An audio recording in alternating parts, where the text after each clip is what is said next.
Hello, since we're all visual learners, I want to go over my recommendation on supplies that you'll need. So the first thing is you'll need large binder clips to clip the newsprint paper to your drawing boards. You'll need erasers, various types for doing subtractive process. Then you'll need, I recommend these. These are just other different types of erasers. Really nice fine point mono zero eraser. This is a little bit bigger. It's just like this white eraser here. Both these are. And so it's great for doing subtractive process and doing gesture drawings in that method. Pan pastels, if you've never used it, it's a translucent version of pastels, so it's really fun to work with, and gives that feeling of as if you're painting, and it's versatile enough that you could combine it with charcoals, Conte, regular chalk pastels, and other mediums. Okay.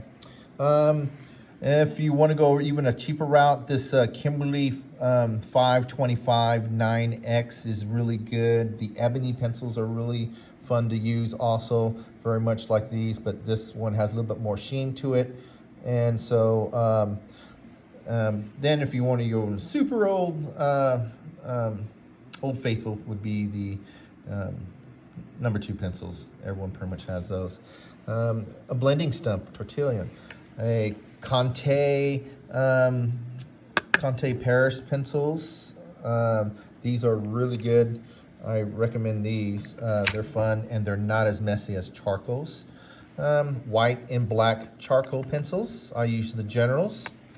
And then just any charcoal sticks, black and white preferably.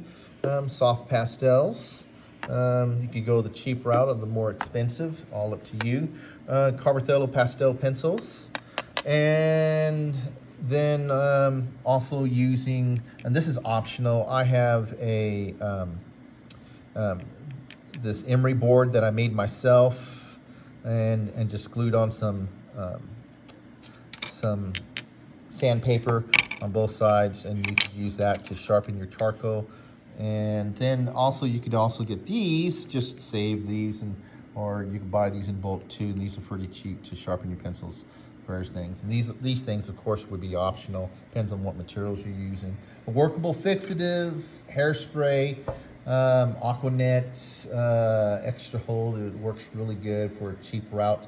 If you end up having pieces that the students actually want to keep, or display, something like that, and if they're going to be handled a lot, then using that. A maul stick, also known as a bridge, so you can actually work with longer, more involved drawings and not get your hand full of charcoal and pastels. And you just, then also a duster brush.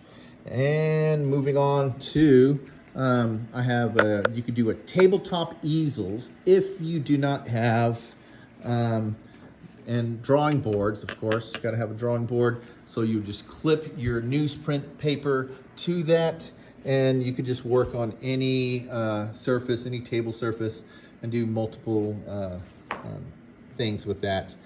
But if you're fortunate enough and you do have easels like this, then this is great. I built that platform back there, and then we could actually raise the platform being real high to set up still lifes or other things like that, or where the model would actually stand there where that little stand is right now, and then they would just sit there and pose and things like that.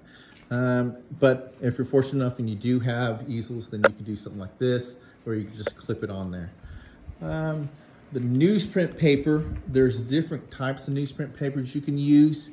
This one right here is a much rougher tooth to it, and so it works. I just really like it. It's the Strathmore newsprint paper, but you could also buy, and that comes in a pad, and so you could actually flip it over, and then each student could get their own if you have enough in your budget.